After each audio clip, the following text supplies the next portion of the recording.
రేలారే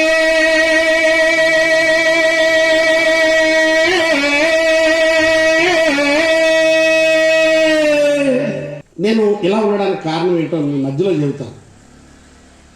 నా యేసయ్య నన్ను తీసుకెళ్ళినటువంటి తీరు, మళ్ళా తీసుకొచ్చిన తీరు నేను మధ్యలో సాక్ష్యం చెబుతాను.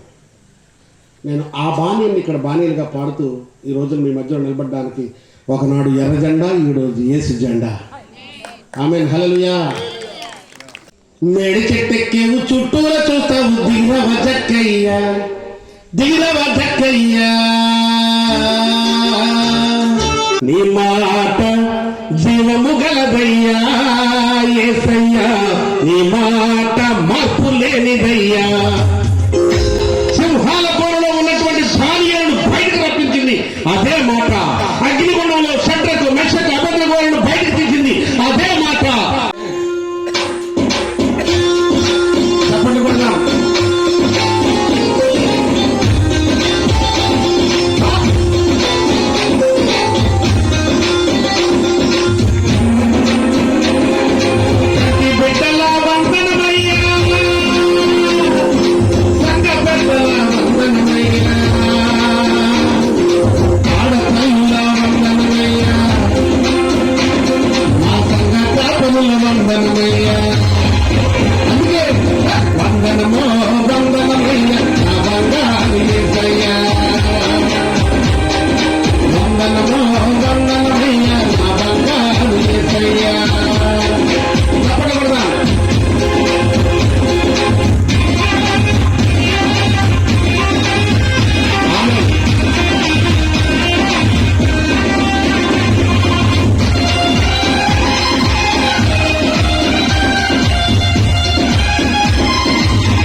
ఇశ్రాయేలీయులను నడిపించిన దేవుడు శత్రు సేనలను ఆ సముద్రంలో చెప్పండిరా. మీరు అక్కడి నుంచి ఒక్కసారిగా మీరు నాకు లిఫ్ట్ ఇస్తుంటే నేను ఇంకా షిఫ్ట్ అవుతుంటాను. అలాగా అర్థమైందమ్మా?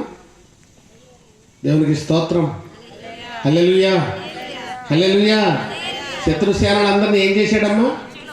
నేను వెళ్ళిపోతామని అనుకుని దిగి వెళ్ళిపోతున్నటువంటి మనుషులందరూ అందులో మునిగిపోయారు. ఫరో చక్రవర్తి యొక్క రథాలు ఇప్పటికే కూడా సముద్రంలో ఉన్నాయి. అవి తెరవడానికి కూడా అవకాశం లేకుండా శాసనాలు చేసేసి ఉంచేశారు. ఎందుకు అంటే దేవునికి ఎక్కడ మహిమ వచ్చేస్తుందో అని. హల్లెలూయా. షడ్రకు, మెషకు, అబేద్నెగోలను అగ్నిగుండమున కాల్చితివయ్యా. షడ్రకు, మెషకు, అబేద్నెగోలను అగ్నిగుండమున కాల్చితివయ్యా. ఏడంతలుగా అగ్ని మండినా నువ్వు నా గర్వానికి నడిచితివయ్యా. నెబుకద్నెజరు రాజుకి కోపం వచ్చింది. నాకు విగ్రహం తయారు చేయండి రా అని చెప్పి అక్కడ ఉన్నటువంటి మొత్తం పరివారాన్ని పిలుచుకొచ్చాడు. మొత్తానికి సిమెంట్తోనో సున్నంతోనో కలిపి విగ్రహాన్ని తయారు చేసి రంగులేసి నిలబెట్టారు. నమస్కారం చేయండి అన్నాడు. అందరూ నమస్కారం చేస్తున్నారు, ముగ్గురు నమస్కారం చేయట్లేదు. వీళ్ళు ముగ్గురు తేడాగా ఉన్నారు. వెంటనే చూసి వాళ్ళ ముగ్గురిని పిలుచుకొచ్చి ముందు వరుసలో నిలబెట్టారు.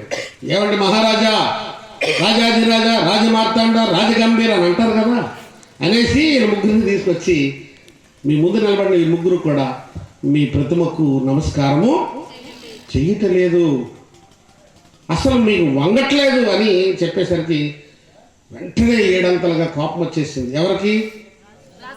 రాజుగారికి. ఏడంతలుగా కోపం వస్తే ఏడంతలుగా అగ్ని మండించమన్నాడు. రోజు మండేటువంటి అగ్ని కంటే 7 రెట్లు మండించమన్నాడు. 7 సంఖ్య దేవునిది. నొక్కగా 7 సంఖ్య నొక్కాడేమో ఆయన వచ్చేసాడు. హల్లెలూయా. దేవుని సంఖ్య 7. 7 నొక్కగానే ఆయన వచ్చేసాడు. పోనీ 1, 2 నొక్కితే వదిలిపెట్టేసినేమో. 7 నొక్కాడు. 7 అనేసరికి అబ్బా, ఆయనకి ఎంత ప్రేమ, సంపూర్ణత. ఆమేన్ చెప్పండి.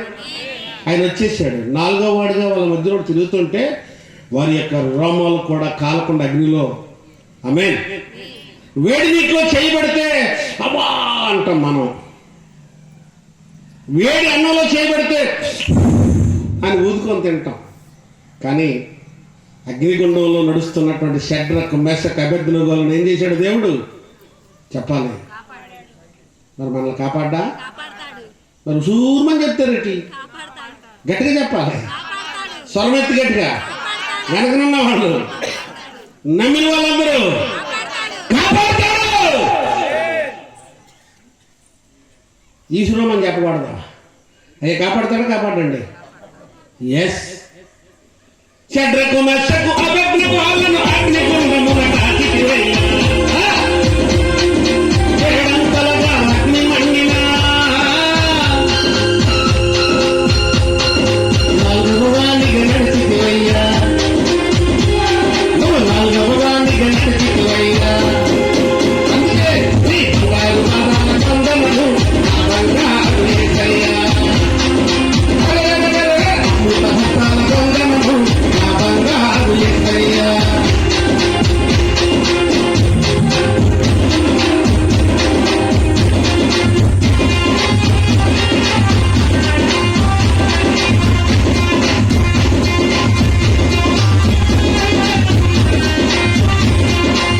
చేతుల్లో చెక్కుకుంటుంది, ముగిలి వరకు నన్ను ఎత్తుకుంటుంది. ఆ చేతుల్లో చెక్కుకుంటుంది, ముగిలి వరకు నన్ను ఎత్తుకుంటుంది. సంకబెట్టుకొని కాపాడితి, ఆ పరమరాజ్యముకు చేర్చనుంటి, ఆ పరమరాజ్యముకు చేర్చనుంటి. ఆడతల్లులు మీరు చెప్పండి, చంట పిల్లల్ని ఎన్ని సంవత్సరాల వరకు ఎత్తుకుంటారు? అమ్మా 7 ఏళ్ళు 6 ఏళ్ళు ఎత్తుకుంటారమ్మా. నేను ఎక్కడ వెళ్ళలేదమ్మా. 7 ఏళ్ళు అంటే అంత వచ్చేస్తున్నాడు. సిస్టర్ గారు కరెక్ట్ చెప్పారు. 3 ఏళ్ళు ఎత్తుకుంటాం. 3 సంవత్సరాలు దాడితే అయ్యా మీరు చెప్పండి, పెద్దలు, అనుభవజ్ఞులు. సంవత్సరం, 2 సంవత్సరాలు, 3 సంవత్సరాల వరకు ఎత్తుకుంటారు. అంత తర్వాత చెయ్యి పట్టుకొని నడిపిస్తారు. పాస్టర్ గారికి అనుభవం. ఇప్పుడు నేను మీకు ప్రశ్నిస్తున్నాను, ఒకవేళ 3 సంవత్సరాలు దాటిన తర్వాత కూడా ఎత్తుకోమంటే మీ దగ్గర నుంచి వచ్చే డైలాగ్ ఒకటి ఉంటుంది. అదేంటి చెప్పండి. ఏమరా దొన్నపోతులా ఉన్నావు, అస్తమాను నన్నే తినేస్తున్నావు, నేను మోసి చచ్చిపోతున్నాను. అక్కడ మీ నాన్న ఉన్నాడు పందిలా, ఆయన మొయ్యమను, ఏమండి ఎలా రండి అని చెప్పి పిలిచి ఈయన కాస్త ఎత్తుకోండి, నాకు పనిపాట్లు బోళ్ళు ఉన్నాయి అని అంటారా? అందరా నా ఏసై అంటాను. అలాగే అనలేదు. ఏమంటే తెలుసా? అరచేతుల్లో చెక్కుకుంటివి, ముగిలి వరకు నన్ను ఎత్తుకుంటివి. అరచేతుల్లో చెక్కుకుంటివి, ముగిలి వరకు నన్ను ఎత్తుకుంటివి. సంకరెత్తుకొని కాపాడితివి, ఆ పరమరాజ్యములో చేర్చబడితివి. బిడ్డలారా, ఒకరోజు నేను మీటింగ్ చూసుకొని బయలుదేరి వస్తూ ఉన్నాను. అప్పుడు నాకు కారు లేదు, బస్సులో వస్తున్నాను. బస్ స్టాండ్లో నిలబడ్డాను. నేను వెళ్ళాల్సిన బస్సు కోసం చూస్తూ ఉన్నాను. అక్కడ ఒక అమ్మాయి వచ్చి చంటి పిల్లల్ని ఎలాగెత్తుకొని ఒక బ్యాగ్ ఇక్కడ తగిలించుకొని హాస్పిటల్కి తీసుకెళ్ళి వెళ్ళి చూపించి తీసుకొని వచ్చింది. ఇలా పట్టుకొని ఉంది, ఆ పిల్లల్ని ఆడిస్తూ ఉంది. చాలాసేపు ఆడించింది. ఈలోపు ఒక బండి వచ్చింది. వాళ్ళు ఎవరో, వాళ్ళ తాలూకాలు ఎవరో అయి ఉండొచ్చు, లేకపోతే ఎవరో నాకు తెలియదు. ఆ అబ్బాయితో మాట్లాడుతూ ఈ చంటి పిల్లోడు మర్చిపోయింది. ఈ పిల్లోడు బట్టలతో పాటు కిందకి జారిపోయాడు. అదే టైంలో ఒక కుక్క వచ్చి ఆ పిల్లల్ని బట్టలతో పాటు పట్టుకొని వెళ్ళిపోతుంది. అది చూసినటువంటి ఇద్దరు మనుషులు పరిగెత్తుకొని వెళ్ళి అబ్బాయిని విడిపించి దగ్గరికి తీసుకొచ్చి పడప్పడా 2 వేసారు అమ్మాయికి. ఏమ్మా మీ అబ్బాయి ఏడి అని అడిగారు. ఇదిగోనండి అంటుంది.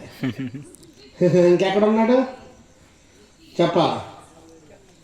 అబ్బాయిని కుక్కలు తీసుకెళ్ళిపోతున్నా. ఏమ్మా నీకు బుద్ధి జ్ఞానం లేదా? నువ్వు ఎంతసేపు మాట్లాడుతావు మాట్లాడు, నీ బిడ్డను మర్చిపోయి మాట్లాడతావా అని నా ముందే జరిగిన సంఘటన నాకు ఇప్పటికీ కళ్ళకు కట్టినట్టు కనబడతా ఉంది. ప్రియులరా, నా యేసయ్య ముదిమి వరకు వదిలిపెట్టకుండా ఎత్తబడే గుంపులను ఉండే వరకు గట్టిగా చెప్పకూడదా?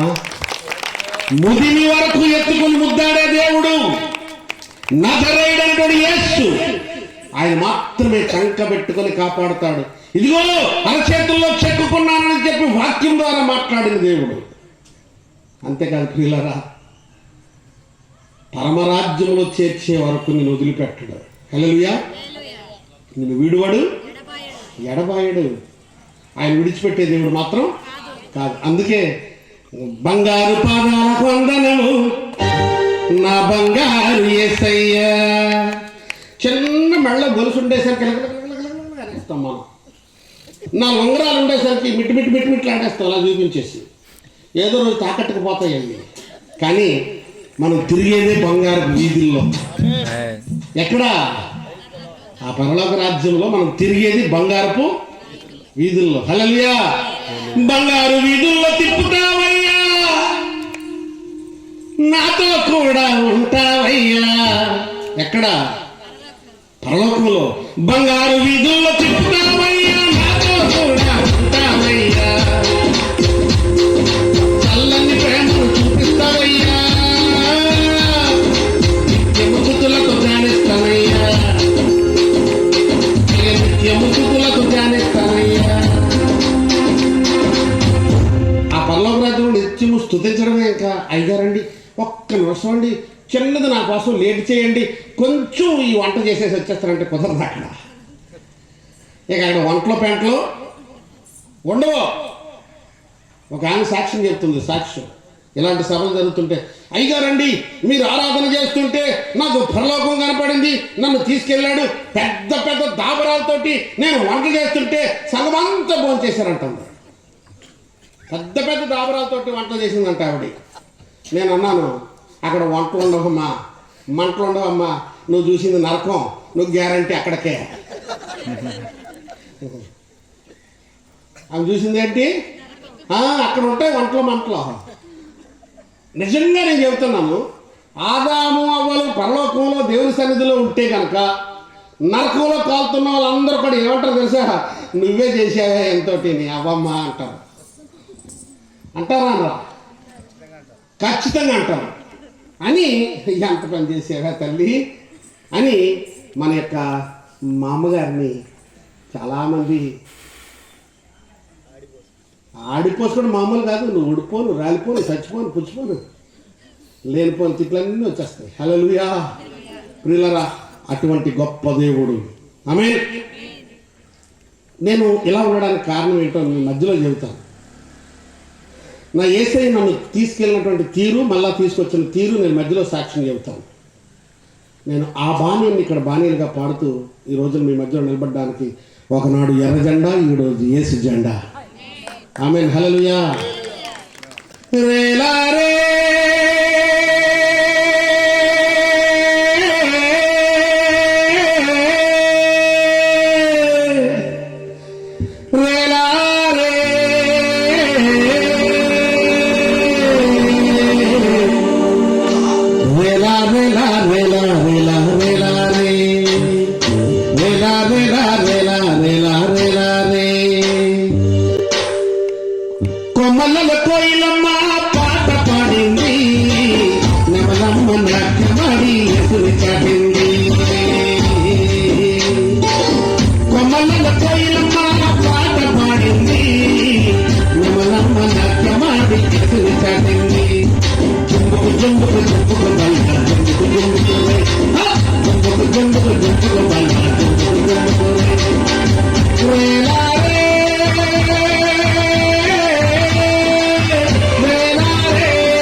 గొప్ప చెయ్యాలా?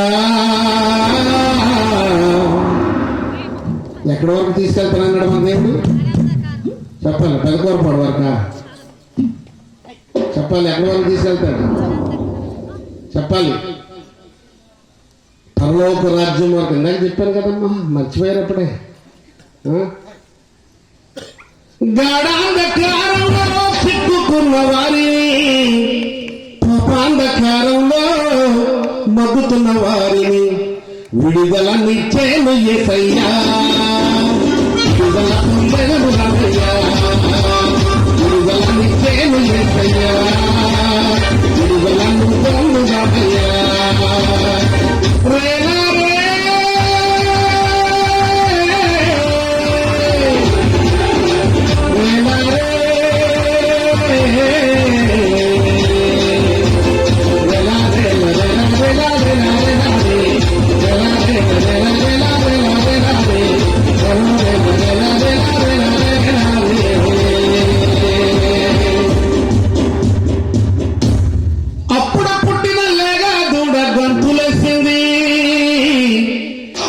జింక పిల్ల జంకుమంటూ యేసుని చాటింది. అప్పుడే పుట్టిన లేగాదుడా, అప్పుడే పుట్టిన లేగాదుడా గంతులేసింది. జింక పిల్ల జంకుమంటూ యేసుని చాటింది. మనిషిగా పుట్టిన నువ్వు మాత్రం, నేను మాత్రం, నువ్వు మాత్రం యేసయ్య పత్రిక పంచడానికి అడుగు వేయడానికి ఎందుకు వెనకాడుతున్నావు? యేసు గురించి చెప్పడానికి ఎందుకు వెనకాడుతున్నావు? యేసయ్య రాజ్యం చాటడానికి ఎందుకు వెనకాడుతున్నావు? దేవునికి మహిమ కలుగును గాక. యేసయ్యను చాటడానికి వెళ్ళినటువంటి ఒక మనుష్యుడు 8-9 నెలలు జైల్లో నరక యాత్ర అనుభవించినటువంటి సంగతి మీకు తెలుసా? దేవుని చిత్తమైతే ఏదో రోజున తమ్ముడు సాక్ష్యాన్ని మీరు వింటారు. ఆమేన్. దేవుని కొరకు ఒకనాడు ఎర్ర జెండా పట్టుకొని తిరుగుతూ ఉంటే పోలీసు వాళ్ళు తన్నేశారు, నక్సలైట్లు కొట్టారు, సెంట్రీ డ్యూటీ చేయలేదని. కానీ ఈ రోజున యేసయ్య జెండా పట్టుకొని పల్లె పల్లె తిరుగుతూ యేసయ్య కొరకు నిలబడ్డాం. కారణం మోక్షాన్ని చేర్చిన యేసయ్యా, పరలోకం పండగ రావయ్యా. పిలుపు మోక్షాన్ని చేర్చిన యేసయ్యా, పరలోకం పండగ రావయ్యా.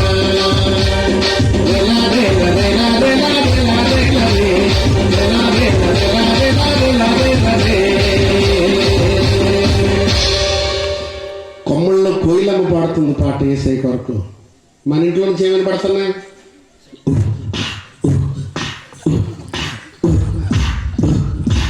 ఈ మ్యూజిక్ తప్ప పాట వినపడదు. కొమ్మల్లో కోయిలమ్మ పాడుతుంది. తెల్లవారుజామున స్తుతించండి కోడిపుందికి వస్తుంది. దాని కుక్కరొక్కో అనేటువంటి భాషతో అది అరుస్తుంది. కుక్కరొక్కో అంటే దేవుని స్తుతించండు అని అర్థం అని పెద్దలు చాలామంది ఫిలాసఫర్స్ రాశారు. స్తుతించండు అని శబ్దం. మరి మనము 9 అయినా లేగం, దుప్పట్లు మాత్రం మామూలుగా ఉండవు. లేపితే ఇంకొక గడియ అంటాం. కానీ ప్రభువుని స్తుతించడానికి ఎవరి పాదాలు ముందుగా వచ్చి ప్రభు సన్నిధిలో ఉంటాయో వాళ్ళని దేవుడు దీవిస్తాడు. హల్లెలూయా, హల్లెలూయా. ఒకరోజు యేసయ్యను చూడాలని ఒక వ్యక్తి చుట్టూ చూస్తే జనం అందరూ పుల్లిగా నిండిపోయినారు. చెట్టు ఎక్కేశాడు. ఎవరతను? అబ్బా, హక్కీలందరికీ తెలిసిపోయింది జక్కీ గురించి. చెట్టు ఎక్కి చూస్తున్నాడు. ఆ తవంట వస్తున్న యేసయ్యను ఎలాగైనా చూసి మాట్లాడి ఆయనతో తన జీవితాన్ని పంచుకోవాలని ఆశపడతా ఉన్నాడు. ఆ టైంలో యేసయ్య వచ్చి చెట్టు దగ్గర నిలబడి మీదకి చూసి, దిగిరా, మేడి చెట్టెక్కేవు చుట్టూరా చూస్తావు, దిగిరవ జక్కయ్యా, దిగిరవ జక్కయ్యా. మేడి చెట్టెక్కేవు చుట్టూరా చూస్తావు, దిగిరవ జక్కయ్యా, దిగిరవ జక్కయ్యా, దిగిరవ జక్కయ్యా. నువ్వు దిగిరవ జక్కయ్యా, నీతోనే ఉంటానయ్యా, నీ ఎంత ఉండాలయ్యా, నీతోనే ఉంటానయ్యా, నేను నీతో ఉండాలయ్యా. అందుకు దిగిరవ జక్కయ్యా, దిగిరవ జక్కయ్యా. మేడి చెట్టెక్కేవు చుట్టూరా చూస్తావు,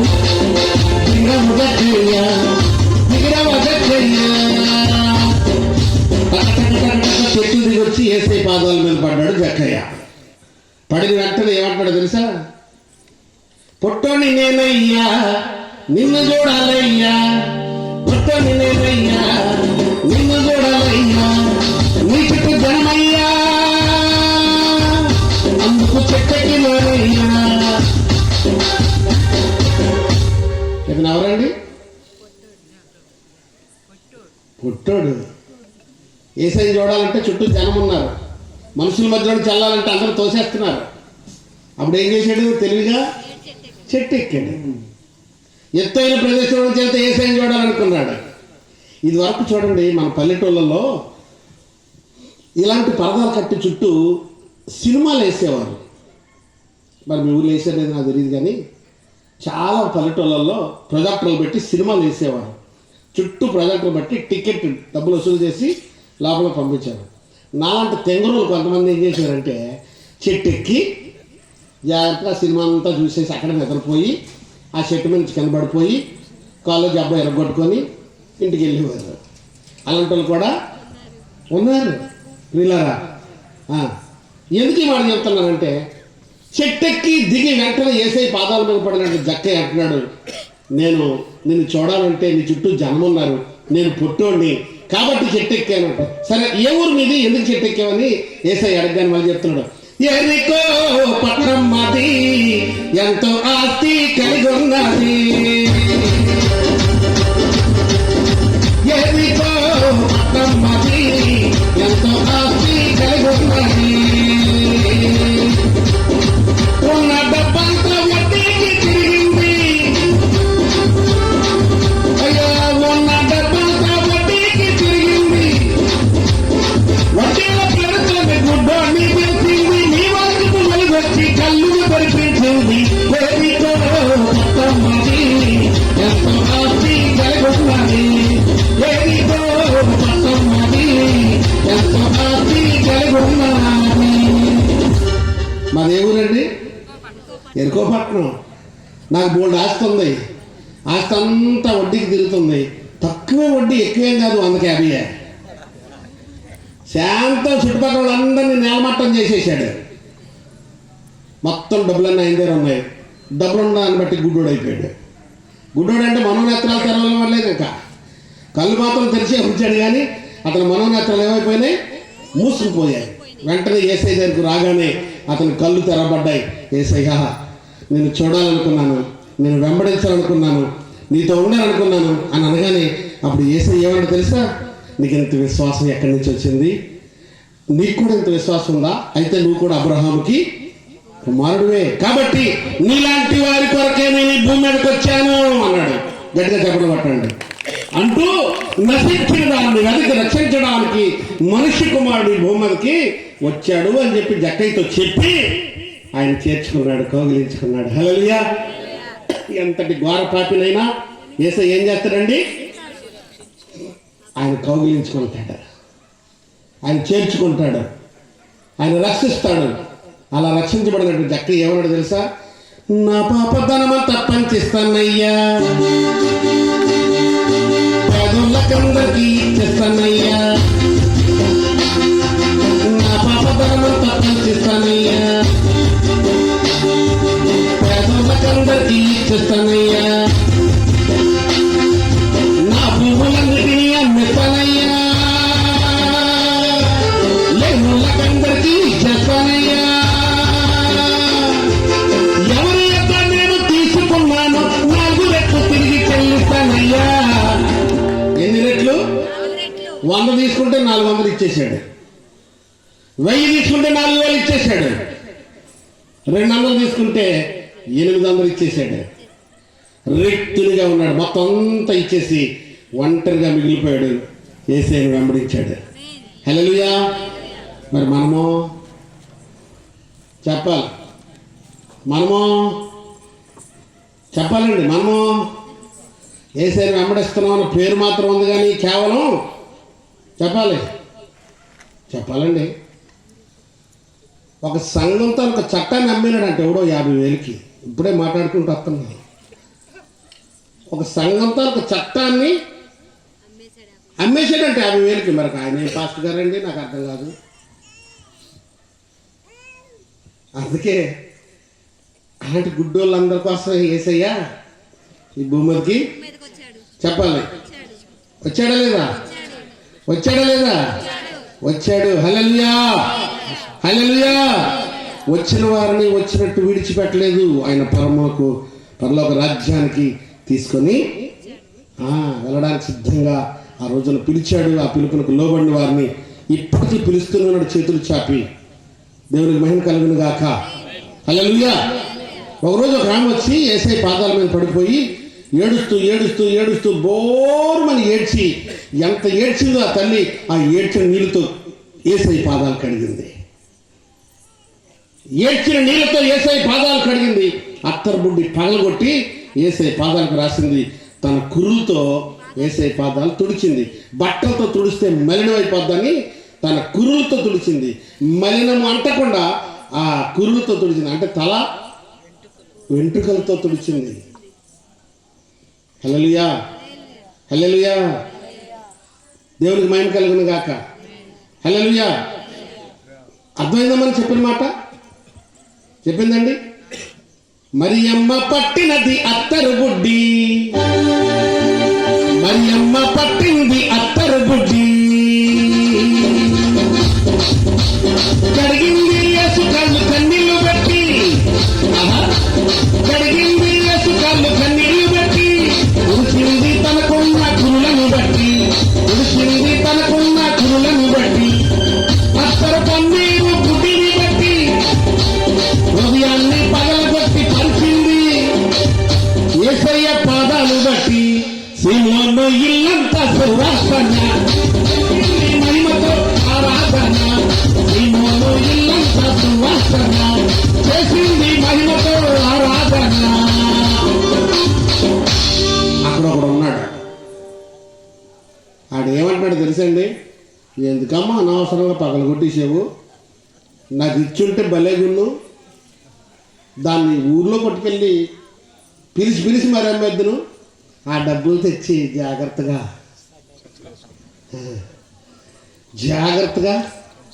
దేవునికి మహిమ కలుగును గాక. హల్లెలూయా. పిల్లరా, ఒక మనిషి పేరు చెప్పుకొని ఇంకొక మనిషి డబ్బులు వసూలు చేసుకొని తినేస్తున్నారు ఈ రోజుల్లో. ఒక మనిషి పేరు చెప్పి ఇంకొక మనుషుడు ఇతని పేరు చెప్పి డబ్బులు వసూలు చేసుకొని తినేస్తున్నారు. అలాంటి వాళ్ళు తయారైపోయారు. వాళ్ళ వల్ల అందరికీ చెడ్డ పేరు వచ్చేస్తుంది. నిజమైన భక్తి, యథార్థమైనటువంటి భక్తి చేస్తున్న వాళ్ళందరూ కూడా వాళ్ళ వల్ల తిట్లు వేయాల్సి వస్తుంది. అందరినీ ఒకేలా చూడాల్సి వస్తుంది పరిస్థితి. హల్లెలూయా. మరియమ్మ చేసింది ఆరాధన, సీమోను ఇల్లంతా సువాసన. మరియమ్మ చేసింది ఆరాధన, సీమోను ఇల్లంతా సువాసన. అతను గుడిని చూసి యుధా పగులుకున్నాడు, వెలకైన దాన్ని నేను అమ్ముతానన్నాడు. యూదాను యేసు తాను గద్దించాడు, తాను చేసిన కార్యం మెచ్చుకున్నాడు. తాను చేసిన పని యేసయ్య మెచ్చుకున్నాడు. పక్కన శిష్యుడు ఏమంటాడంటే, ఊరికే నువ్వు అమ్మీసుకు వచ్చేసావు కానీ సగం నొక్కేయడానికి ప్లాన్ చేస్తున్నావు అన్నట్టుగా అక్కడ కనబడతా ఉంది. ప్లాన్ అదే, పైకి చెప్పలేదు కానీ నాడు ప్లాను అదే, పెద్ద ప్లానే, మామూలు మాస్టర్ ప్లాన్ కాదండి. ఇస్కరియోతు యోధాదే. ఏమండి? దేవునికి మహిమ కలుగును గాక. హల్లెలూయా. ఆమె చేసిన కార్యం మెచ్చుకున్నాడు. మీరైతే నాకు నీళ్ళు ఇవ్వలేదు, ఆమె కన్నీళ్ళతో నా కాళ్ళు కడిగింది. మీరైతే నాకు వస్త్రాలు ఇవ్వలేదు, ఆమె తన కురులతో నా పాదాలు తుడిచింది. హల్లెలూయా. భూస్థాపన కోసమే చేసేనన్నాడు, ఆమె జోలికి వెళ్ళొచ్చని యేసన్నాడు. భూస్థాపన కోసమే చేసేనన్నాడు, ఆమె జోలికి వెళ్ళొచ్చని యేసన్నాడు. తాను చేయబోయేటువంటి కార్యాన్ని ముందుగానే ఆమె గుర్తించి చేసింది అని తాను సూచనగా శిష్యులందరికీ అక్కడ తెలియజేశాడు. ఏంటి భూస్థాపన అంటే? ఆయన మనందరి పాపాల నిమిత్తము మరణాన్ని పొందవలసి ఉన్నది. దేవునికి స్తోత్రం. ఈ అత్తరు పన్నీరు పూసేటువంటి రోజు ఒక రోజు ఉన్నది. హల్లెలూయా. చాలా మంది ఏం చేస్తారంటే ప్యాకెట్లో చచ్చిపోతాడు చూసారా, ఆయన తీసుకొచ్చేసి పెట్లో పెట్టేసి పౌడర్ రాసేసి అత్తరు పన్నీరు జల్లేసి స్తోత్రం స్తోత్రం స్తోత్రం అనుకొని తీసుకెళ్ళి ప్రార్థన కూడికి పెడతారు. నీతిమంతులు జ్ఞాపకం చేసుకున్నట ఆశీర్వాదకరం. ఈడేమో ప్యాకెట్లో చచ్చిపోతాడు. ఎక్కడండి? ప్యాకెట్లో తాగేసి కలుపు వెళ్ళిపోయి అక్కడ చచ్చిపోతాడు ఇలా ముక్కలు అట్టుకొని. ఇక్కడేమో పాస్టర్ గారు ఏం చేస్తారంటే పరలోకానికి వెళ్ళిపోయాడమ్మా ఈ బాబు, వీళ్ళే తోసేస్తున్నారు ముందాక. ఆయన ఏమంటాడంటే ఎక్కడికి ఎవరు వెళ్ళలేదు రా బాబు, ఎక్కాను నేనే ఎక్కిపోలేదు ఇంకా నన్ను ముట్టుకోకపోతే ఆయన చెబుతుంటే వీళ్ళు తోసేస్తుంటారు ముందుగానే. వెళ్ళిపోయాడు వెళ్ళిపోయాడు అడుగు అక్కడ పరలోక రాజ్యంలో ఉన్నాడు, వీళ్ళు తోసేస్తుంటారు. ఏమండి ఎంత పరిస్థితి, ఏమనుకోవాలి చెప్పండి ఆయన గురించి. ప్రియులారా, ఆ పరలోక రాజ్యపు విందులో ఉండాలని మనందరి కోసం ఆయన ఏమన్నాడంటే నా భూస్థాపన కోసం ఇది సూచన అన్నాడు. ఆమేన్. హల్లెలూయా. ఎంతమంది అయితే ఆ సూచనలో పాల్గొనాలనుకున్నారో అందరినీ దేవుడు పిలిచాడు. పిలిచిన వారందరినీ నోవాహు తాతయ్య వాడెక్కించాడు. ప్రపంచమంతా అతలాకుతలం చేసినటువంటి సంఘటనలు రెండు ప్రియులరా. ఒకటి నోవాహు కాలంలో జలప్రలయం అయితే, ఈ మధ్యకాలంలో వచ్చిన కోవిడ్-19 కరోనా అన్నటువంటి మహమ్మారి పొరపాటున పక్కోడి దగ్గరికి ఎలా నిలబడి హ్యాష్ అన్నారనుకోండి, ఆ పక్కోడు చచ్చిపోయాడు. ఇటు పక్క తిరిగి ఎవరైనా హ్యాష్ అన్నారనుకోండి, ఈడు చచ్చిపోయేవాడు. ఒకడు తుమ్మితే చాలు పరిగెట్టి పారిపోయేవారు ఆ చుట్టుపక్కల నుంచి. మా తాతయ్య గారు ఎంఆర్ఓ ఆఫీసులో పనిచేసేవాడు. శానిటైజర్ డబ్బాలు తెచ్చేసుకున్నాడు ఇంటికి. చేతులకి కాళ్ళకి ముఖానికి మొత్తం రాసేసుకున్నాడు. కుర్చీలో కూర్చుండేవాడు జాగ్రత్తగా. 15 రోజులు అయిపోయింది, 20 రోజులు అయిపోయింది, 30 రోజులు అయిపోయింది, మొత్తం 2 నెలల వరకు డబ్బాలు పనికి వచ్చినాయి, అయిపోయినాయి. మళ్ళీ తెచ్చుకుని వెళ్ళి మెడికల్ షాప్ దగ్గర ఎలా వరుసలో నిలబడ్డాడు. ఆ ముందు వరుసడు ఎవడో ఖచ్చితంగా ఆడు కరోనా ఉండే ఉంటుంది అడికి. ఆడేం చేశాడంటే ఎలా తుమ్మితే ముందోడు మీద పడిపోతానని అన్నాడు వెనక్కి తిరిగి. అంతే. అది మా తాత పీల్చేసి ఇంటికి వచ్చాడు. అయితే నా ప్రాణం పోద్దేమో, అది పీల్చేసాను కదా నాకు కరోనా వచ్చేస్తుందేమో అని అనుకుంటూ ఇంటికి వచ్చి ఈ బాటిల్ లోపల పెట్టమ్మా అని చెప్పి ఆ ఇంట్లోకి బాటిల్ ఇచ్చి కాలు కడుగుతూ ఆ గోళం మీద పడిపోయి చచ్చిపోయాడు. కరోనా రాలేదండి అడికి, డౌట్తో చచ్చిపోయాడు. వీళ్ళరా భయంతో చచ్చిపోయాడు. కరోనా వచ్చేస్తుందేమో అని భయంతో. వీళ్ళరా ప్రపంచాన్ని అతలాకుతలం చేసిన సంఘటన, దేశాలన్నీ కూడా అతలాకుతలం అయిపోయింది. ఇలాంటి సంఘటన మళ్ళీ రానవనని దేవుడు ఆ రోజు వాగ్దానం చేశాడు. నోవాహు కాలంలో వాగ్దానం చేసి నీ వారి కొరకు నీ ఇంటి వారి కొరకు నువ్వు ఒక వాడను తయారు చేయి, సిద్ధం చేయి, నేను ప్రజలందరినీ అందులోకి నువ్వు పిలువు, వాళ్ళని రక్షిస్తాను అన్నాడు. అందులోకి వచ్చిన వారు రక్షించబడ్డారు. ఆ 8 మంది కడుపున 850 కోట్ల మంది జనాభా పుట్టుకొచ్చారు. అందులో మన భారతదేశంలో ఉన్న 140 కోట్ల మంది జనాభా ఆ 8 మంది కడుపున పుట్టిన వాళ్ళే గట్టిగా తప్పడం అక్కడ. హల్లెలూయా. అరారాతు కొండలపై నోవాహు వాడ, నోవాహు తాతయ్య చేసిన వాడ, ఆ వాడలోకి నీ వస్తావా తమ్ముడు, నాకు మొదలు రానంటావా, వాడలోకి నీ వస్తావా తల్లి, నాకు మొదలు రానంటావా.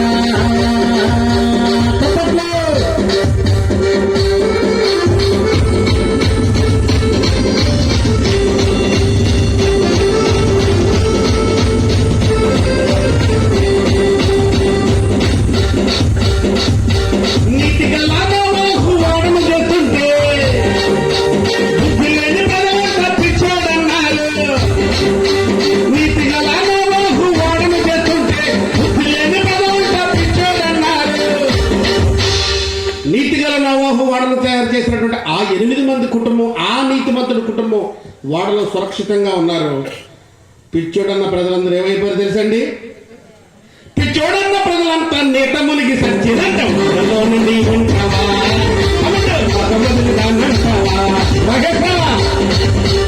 వాడలోకి నీ వస్తావా తల్లి, కొమ్మతిని రానంటావా అరగాకు మండలపై బాహువాడ బాహుతాపై చేసిన వాడ అప్పట్లో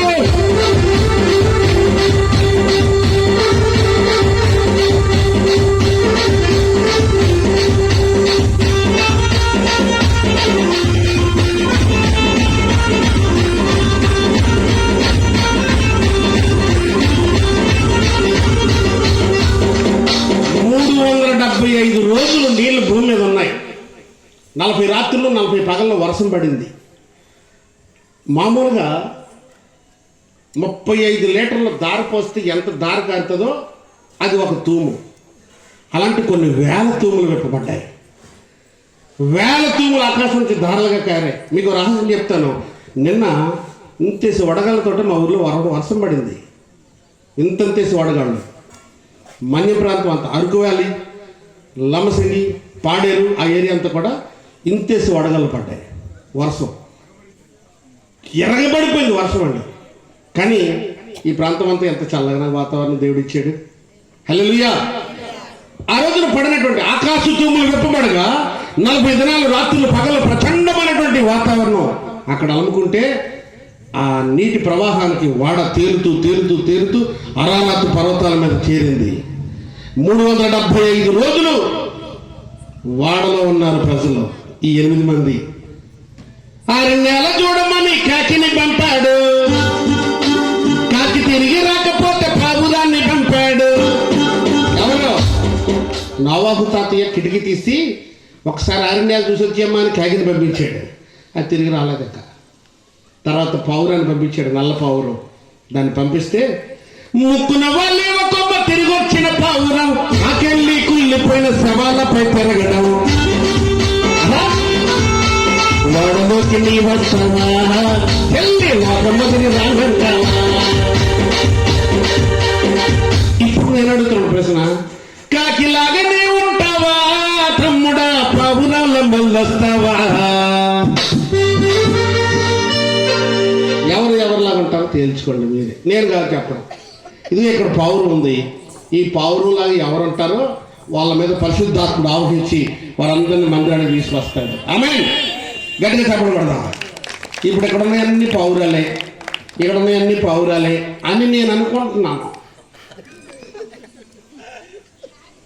ఇక్కడ ఉన్నాయన్నీ పావురాలే, ఇక్కడ ఉన్నాయన్నీ అని నేను.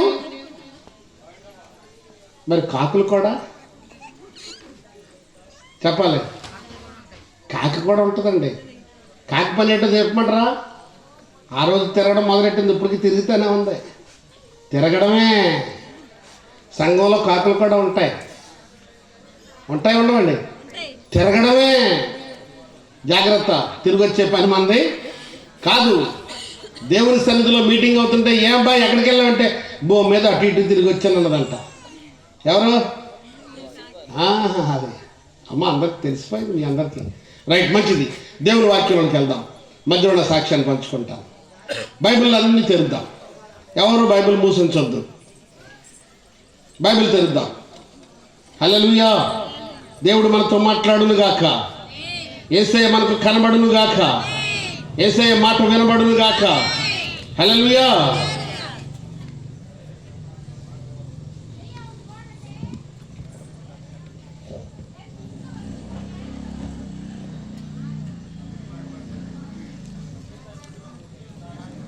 ప్రకటన గ్రంథం 4వ అధ్యాయం 10-11 వచనాలు.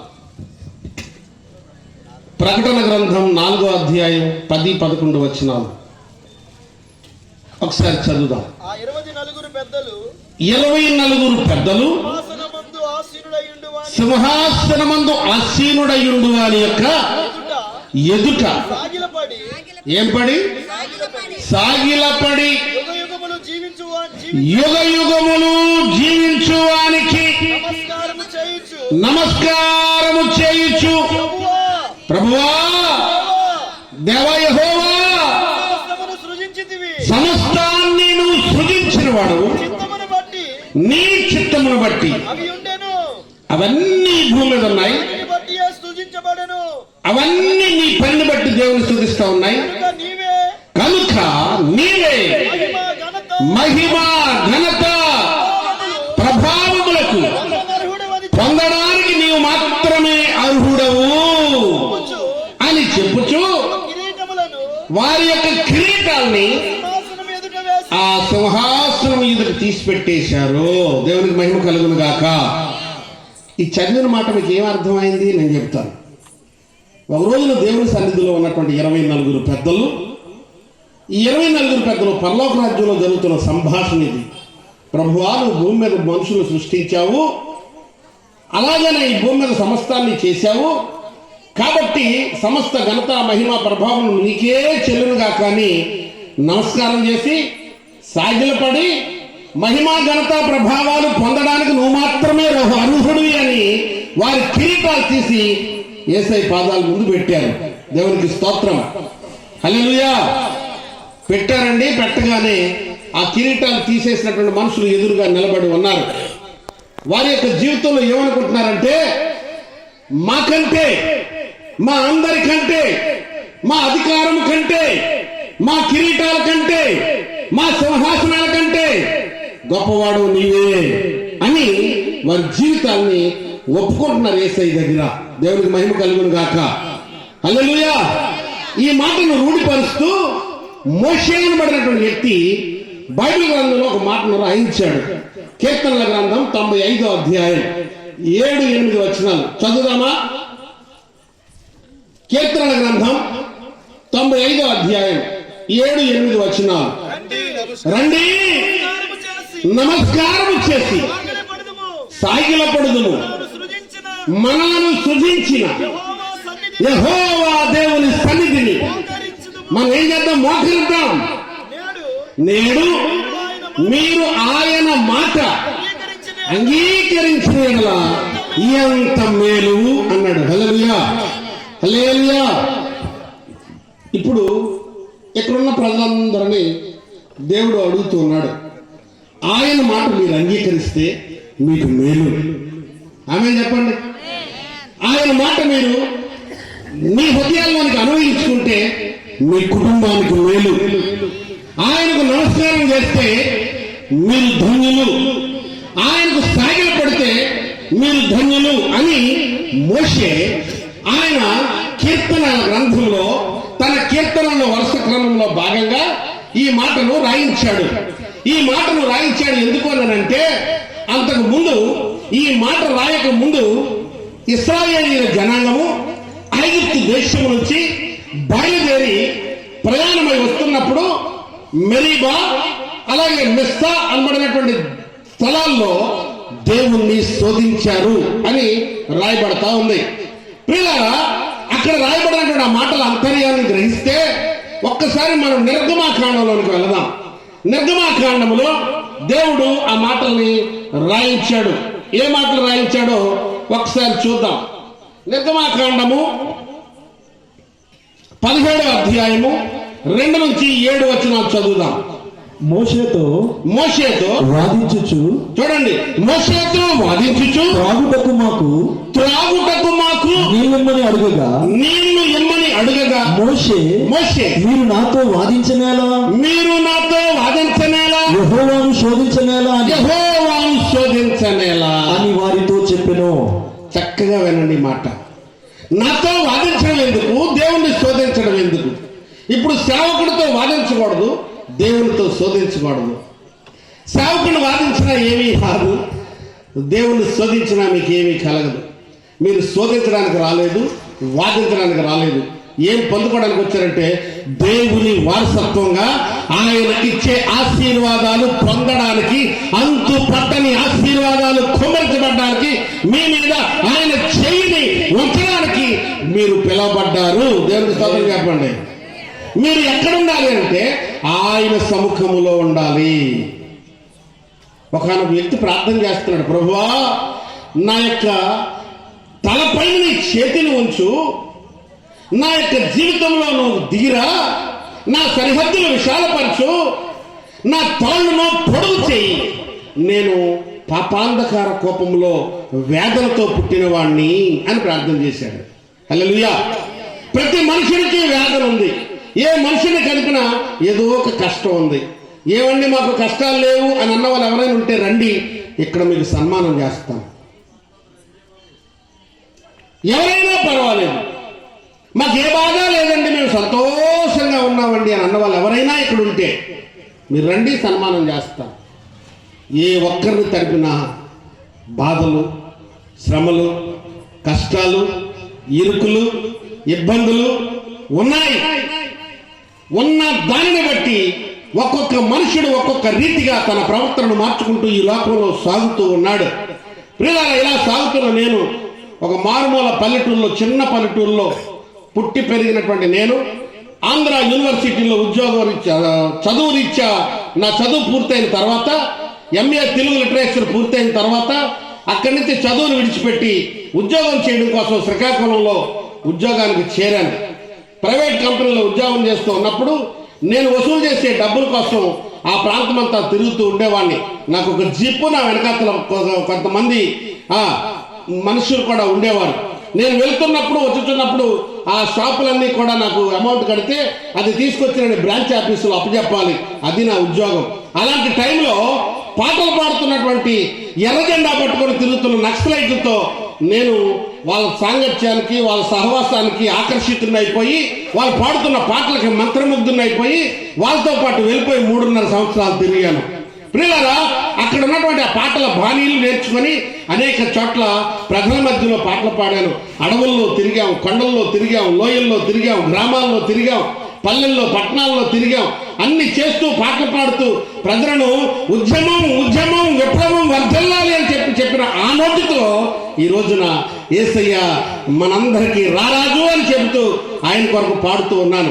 అక్కడ వేసిన పరిశుద్ధులు, ఇదిగో నా పాపము నల్లనిదైతే, నా యేసయ్య రక్తము ఎర్రనిదైతే నన్ను తెల్లగా మార్చి, హిమము కంటే తెల్లగా మార్చి ఆయన కొరకు నన్ను నిలబెట్టారన్న సంగతిని చాటి చెప్పడం కోసం ఈ రూపాన్ని, ఆ రోజు వేసుకున్నటువంటి పల్లె శుద్ధులు ప్రాంతంలో పల్లె శుద్ధులు వేస్తున్నటువంటి ఆ రూపాన్ని ఈ రోజు కళారూపకంగా నేను యేసుక్రీస్తు కొరకు ప్రదర్శిస్తూ ఉన్నాను. ప్రభు గొప్ప దేవుడని చాటి చెబుతూ ఉన్నాను.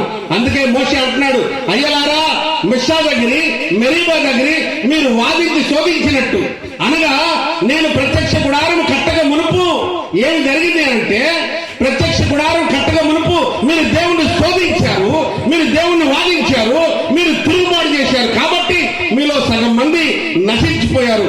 మిగిలిన వారైనా సరే మీరందరూ రండి, యెహోవా దేవుని సన్నిధిని, మనలను సృజించిన దేవుని సన్నిధిని మోకరించి నమస్కారం చేసి ఆయనకు సాగిలపడదాం. ఆయన మాట వింటే ఎంత మేలు అన్నాడు. హల్లెలూయా!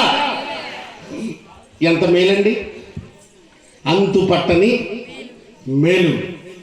ఈ మేలు ఏంటంటే భూమి మీద మన కంటికి కనిపించే వస్తువులు కాదు, పరలోక రాజ్య సంబంధ మేలు. ఒక రోజున రూతు పరిగి ఏరుతూ వెనకాతల బోయాజు పొలంలో తిరుగుతున్న సమయంలో బోయాజు చూసి అన్నాడు, అమ్మాయి ఈ పొలంలో పరిగి ఏరుకో, నీకు ఎవరు అడ్డు రారు.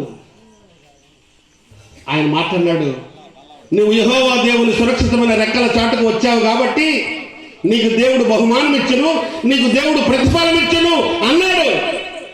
ఆ అన్న బహుమానం ఏంటి, ప్రతిఫలం ఏంటంటే, అదే బోయాజు పొలంలో పరిగి ఏరిన ఆమె అదే బోయాజును పెళ్లి చేసుకొని ఆ భూములన్నిటికీ యజమానురాలైపోయింది. చెప్పడం కొట్టండి గట్టిగా. తూర్పు, పడమర, ఉత్తర, దక్షిణ దిక్కుల పొలాలన్నీ కూడా బోయాజు అయితే, ఆ బోయాజు అధికారంలో ఉన్నటువంటి ఆ పొలాలన్నీ ఆయన చేసుకున్న భార్యకి సంక్రమిస్తే తూర్పు పక్క పొలాలు ఎవరివి చెప్పండి? రూతువి. పశ్చిమ పక్క పొలాలు ఎవరివి? ఉత్తర పక్క పొలాలు ఎవరివి? దక్షిణ పక్క పొలాలు ఎవరివి? అన్ని రూతువే. ఆ రూతు గర్భాన పుట్టినటువంటి ఆ వారసత్వంలో దావీదు వంశములో పుట్టిన యేసయ్య వారసులైన మనము ఇప్పుడు తూర్పు పక్క పొలాలు ఎవరివి? మనవే. పశ్చిమ పక్క పొలాలు ఎవరివి? చెప్పండి రా మన తమ్ముళ్ళు, మనవే. ఉత్తర పక్క పొలాలు ఎవరివి? దక్షిణ పక్క పొలాలు ఎవరివి? పొలాలన్నీ మనవే. ఇది కంటికి కనిపించే బహుమానం అయితే మరి కనిపించని స్వాస్థ్యం ఏంటో తెలుసా? అదే బోయాజు రూతు గర్భమున, అదే బోయాజు గర్భమున మరి యెషయా ఉద్భవించడం, యెషయా ద్వారా దావీదు పుట్టడం, దావీదు తర్వాత 14 తరాలకి క్రీస్తు అనబడినటువంటి రక్షకుడి భూమి మీదకి రావడం, ఆ రక్షకుడు లోకాలను పాలించడానికి రాజుగా ఈ భూమి మీదకి అవతరించడం ఆ రూతు గర్భాన్ని వచ్చింది. అందుకే వాక్యపు నెరవేర్పు రండి నమస్కారం చేసి మనల్ని సృజించిన యెహోవా దేవుని సన్నిధిని మోకరించడము. ఆ పిలుపులో ఉన్నటువంటి పిలుపు మాట ఇదిగో, సమస్త భారము మోసుకుంటున్నటువంటి ప్రయాసపడుతున్నటువంటి ప్రజలారా రండి, నేను నా ఎద్దకు వచ్చిన వారికి విశ్రాంతిని ఏం కలుగజేస్తాడు, రండి అని ఆయన పిలుస్తున్నాడు. ఇది యూనివర్సల్ పిలుపు, యూనివర్సల్ కాలింగ్. ఏ ఒక ప్రాంతానికో, ఏ ఒక కుటుంబానికో, ఏ ఒక కులానికో, ఏ ఒక వర్గానికో, ఏ ఒక మతానికో, ఏ ఒక ప్రాంతానికో, ఏ జాతికో, ఏ మనుషునికో కాదు, ప్రజలందరికీ ఇది పిలుపు. రండి, దేవుని వాక్యము ఇందులో అందరూ ఉందురుగాక. హల్లెలూయా. ఒకనాడు ప్రత్యక్ష గుడారం కట్టినప్పుడు, ఆ ప్రత్యక్ష గుడారం దగ్గరకు వచ్చినప్పుడు దేవుని సన్నిధిలో గంగాలం దగ్గరకు వచ్చి కాలు కడు, బలిపీఠం దగ్గరకు దూపం వేదిక దగ్గరకు వచ్చి దూపాన్ని అర్పించి కాలు కడుక్కొని సన్నిధి రొట్టెల బాల దగ్గర రొట్టెల నుంచి దీపం వెలిగించి అర్పణ తీసుకొచ్చినటువంటి బలిపీఠం మీద తన హృదయాన్ని కాల్చుకొని అతి పరిశుద్ధ స్థలం నుంచి దేవుడిచ్చే మాటలు వింటూ అందరూ వెళ్ళేవారు. ఇప్పుడు అలా కాదు, దేవాలయ పుతర రెండుగా చిరిగిపోయింది. నేరుగా దేవుడు మీ దగ్గరికి, మీరు దేవుడి దగ్గరికి రావడానికి అనుసంధానం చేయబడ్డారు. అందుకే ఒక డైలాగ్ వచ్చింది, భగవంతునికి భక్తునికి అనుసంధానం చేసేది అంబికా దర్బార్ బతి కాదు, దేవుని వాక్యం. దేవుని వాక్యం. అంబికా దర్బార్ బతి అయితే ఇంటికో ఫ్యాక్టరీ కట్టేసుకుంటూ తమ్ముళ్ళారా. భగవంతునికి భక్తునికి అనుసంధానం చేసేది అంబికా దర్బార్ భక్తి కాదు, దేవుని వాక్యం. దేవుని వాక్యం. ఆ వాక్యం చెప్తుంది రండి, నా ఎద్దుకు రండి, నమస్కారం చేసి సాగిలు పడదాం. ఆయన మాట ఎలాంటిదంటే అగ్ని వంటిది. ఆయన మాట ఎలాంటిదంటే బండలు బద్దలు చేసే శుద్ధి వంటిది. ఆయన మాట ఎలాంటిదంటే మన అందరి హృదయం అనే పలకల మీద రాసుకొని జీవించగలిగితే ఆయన దీర్ఘాయుష్ని నడిపించేటువంటి మాట. ఆ మాట జీవం కలిగింది. ఇందాక పాట పాడారు ఎవరో, నీ మాట జీవము గలదయ్యా యేసయ్యా, నీ మాట మార్పు లేనిదయ్యా, నీ మాట జీవము గలదయ్యా యేసయ్యా, నీ మాట మార్పు లేనిదయ్యా.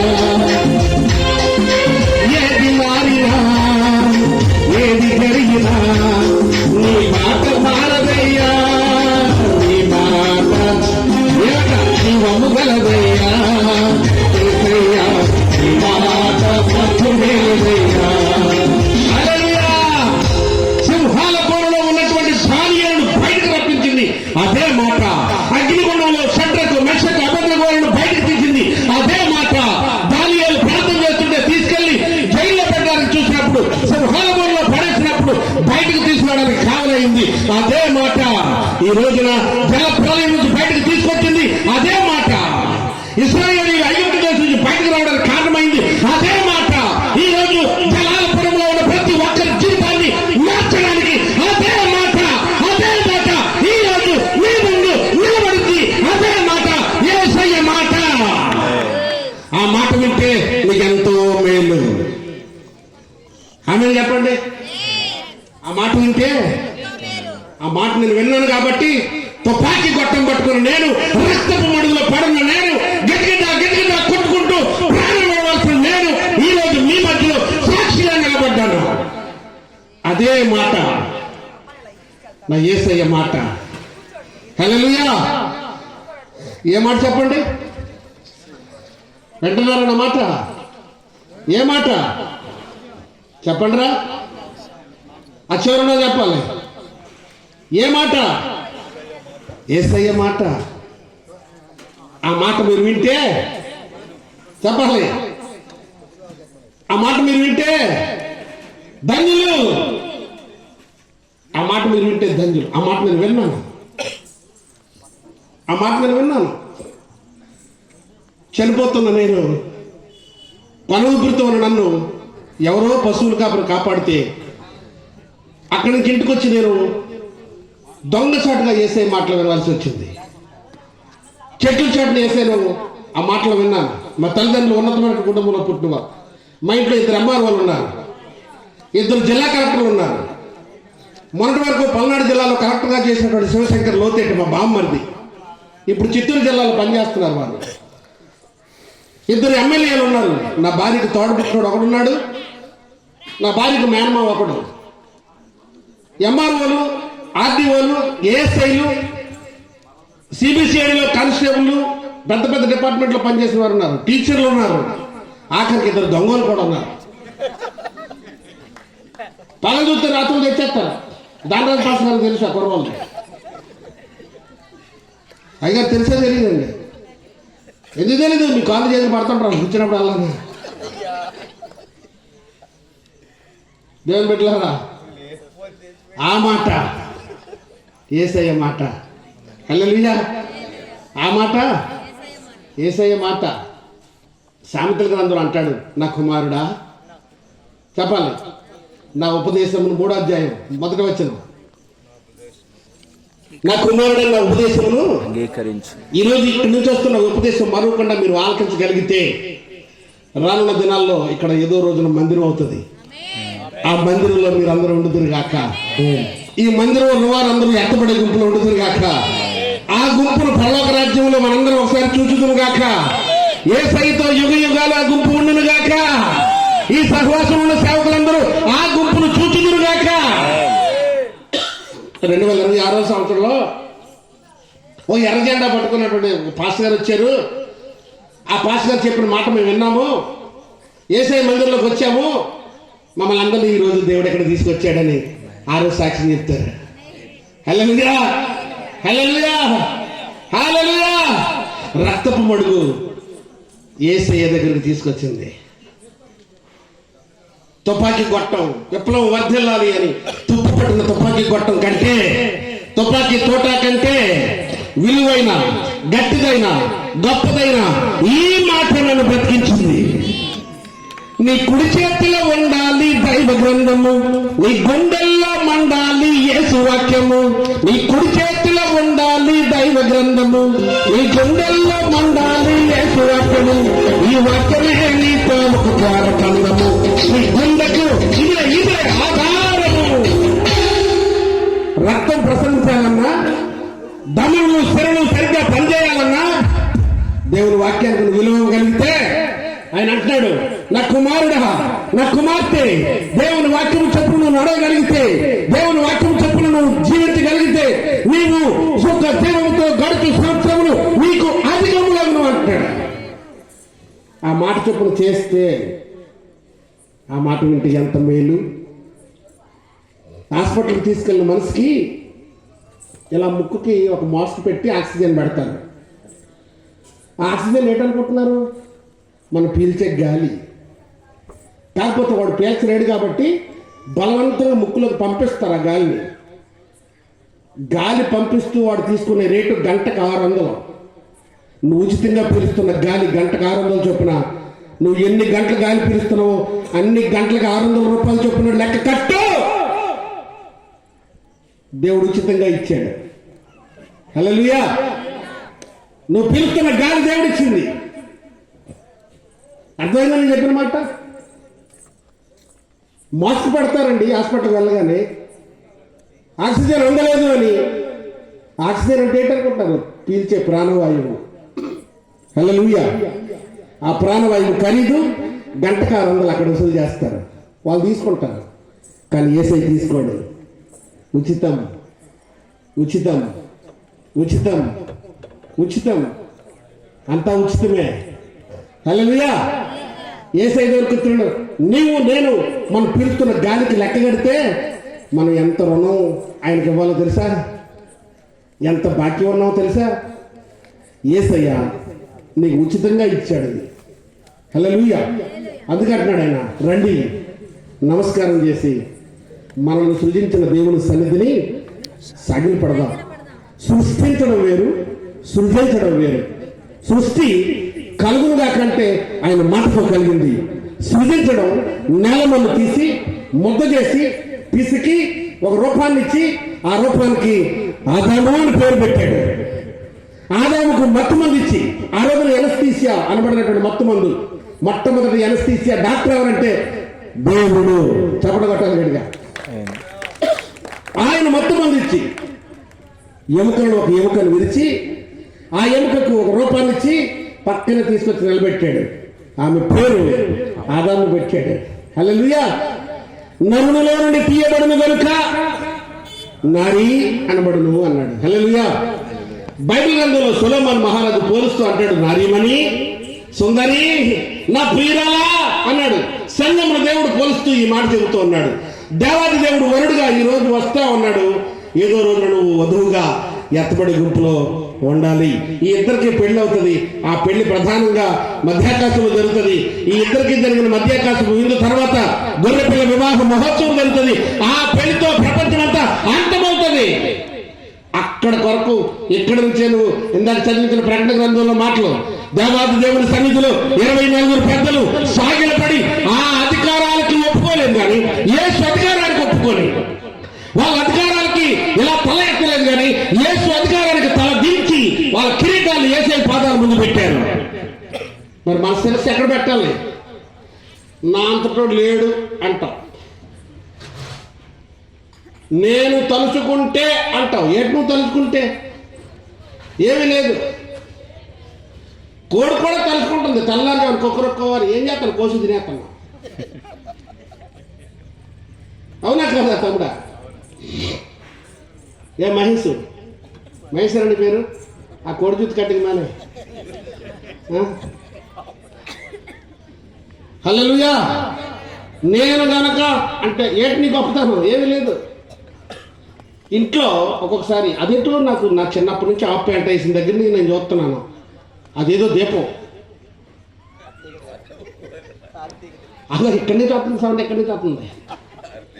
అది ఆరలేదు ఇంకా. మళ్ళీ ప్రజ్వలన జరుగుతుంది. ఆ దిక్కుమాల దీపం ఆరదో మన కరెంటు బిల్లు ఆగదు. ఆ దీపాన్ని చూస్తే మనకు వెలుగు రాదు. ఇంటికి యెహోవా పెట్టిన దీపం నరుడి యొక్క ఆత్మ. ఈ ఆత్మ యెహోవా పెట్టిన దీపం. ఈ దీపం ఆరిపోకముందే ఆ వాక్యపు వెలుగులో నువ్వు నడవాలి. ఆమేన్. అందుకని పిలుస్తున్నాడు యూనివర్సల్ కాలింగ్. మీరు సనుగుకున్నారు ప్రత్యక్ష గుడారం కట్టక మునుపు. కట్టిన తర్వాత మీరు సనగడానికి వీల్లేదు. ఆయన సన్నిధికి మోకరించి 20 అధ్యాయంలో ఈ మాట చెప్పుకొచ్చాడు.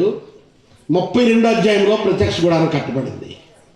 అంటే 12 అధ్యాయాల లోపల జరిగిన సంభాషణ అంట ఏంటంటే, మీరు సనుగుకోకూడదు, దేవుని మీద వ్యాజ్యం ఆడకూడదు, సేవకుడి మీద సనుగోకూడదు, సేవకుడి మీద వ్యాజ్యం ఆడకూడదు. మీరు ఎలా శోధించారు, ఎలా కఠినపరుచుకున్నారు అవన్నీ ఇప్పుడు కాదు. ఇంకా దేవుని సన్నిధిలోకి వచ్చేసారు. రండి, ఎత్తడి గంగాలం దగ్గర కాలు కడుక్కోండి, బలిపీఠం దగ్గర రండి, హృదయమైన బలి అర్పించండి, సన్నిధి రొట్టెల బల దగ్గర రండి, దీపాన్ని వెలిగించండి, అక్కడ కరుణాపీఠం దగ్గర సాగిలపడండి. దేవుడు నేరుగా మీతో మాట్లాడడానికి ఇష్టపడుతున్నాడు. అది ఆయన ఇచ్చే మాట. ఆ మాట మన కుటుంబానికి ఆశీర్వాదకరం. చాలా మంది ఏమంటారంటే, మా పిల్లడికి పెళ్లి అయిపోయిన తర్వాత యేసుబాబు నమ్ముకుంటామండి. ఒకసారి నేను బాప్తిసం ఇవ్వడానికి వెళ్ళాను ఒక ఊరు. బాప్తిసం ఇచ్చేసిన తర్వాత ఆవిడ అడుగుతున్నాను, అయ్యా నేను కూడా నమ్ముకుంటాను, అయితే మా మనవరాలకి పెళ్ళి అయిపోయిన తర్వాత నమ్ముకుంటాను అన్నది. అమ్మా నేను పెళ్ళిళ్ళు చేస్తూ ఉంటాను, ఇప్పటికి 900 పెళ్ళిళ్ళు చేశాను, అయితే నేను సంబంధాలు చూస్తాను, మీ మనవరాలు ఫోటో నాకు ఇవ్వమంటే అల్లా ఉయ్యాల్లో ఉన్నది బాబా అంటుంది. ఆ ఉయ్యాల్లో ఉన్నది ఎప్పుడు ఎదుగుతుంది? ఈ ముసలిది ఎప్పుడు బాప్తిసం తీసుకుంటుంది? ఆ ఉయ్యాల్లో ఉన్నది ఎదిగి లోపు ఈ ముసలిది బకెట్ తన్నెత్తది. ఈ లోపు ఇక దేవుని రాజ్యానికి ఏం అవసరాలు అవుతుంది? హల్లెలూయా. ప్రియులారా, మీకు మాట చెప్పాలి. కాకినాడలో మీటింగ్ అవుతుంటే, మేసాల గురప్ప గారి మీటింగ్ అవుతుంటే, ఓ ముసలమ్మని తీసుకొచ్చి ఇలాంటి బాక్స్ దగ్గర కూర్చోబెట్టారంట. ఈయన మాట్లాడుతున్నప్పుడు పెద్ద సౌండ్ వచ్చిందంట, మన సౌండ్ వచ్చిందంట. ఈ తప్ప సౌండ్ వచ్చేసరికి ఆ ముసలి దాని గుండు తొక్కులాగిపోయి చచ్చిపోయిందంట. ఒరే గురప్ప, నువ్వే చనిపోయినవురా, రా రా బయటకు రా అంటే ఈ స్టేజ్ కిందకి దూరేసాడంట. కర్రలట్టుకుని వచ్చాడంట కొనడానికి. పిల్లరా, ఈ గుండెకాయ ఎప్పుడు ఆగిపోద్ది ఎవరికి చెప్పాలి. ఇవాళ ఇంట్లో రేపు మంట్లో ఏది నీది కాదు, యేసయ్య నీకు తోడు. ఏది నీది కాదు, యేసయ్య నీకు తోడు.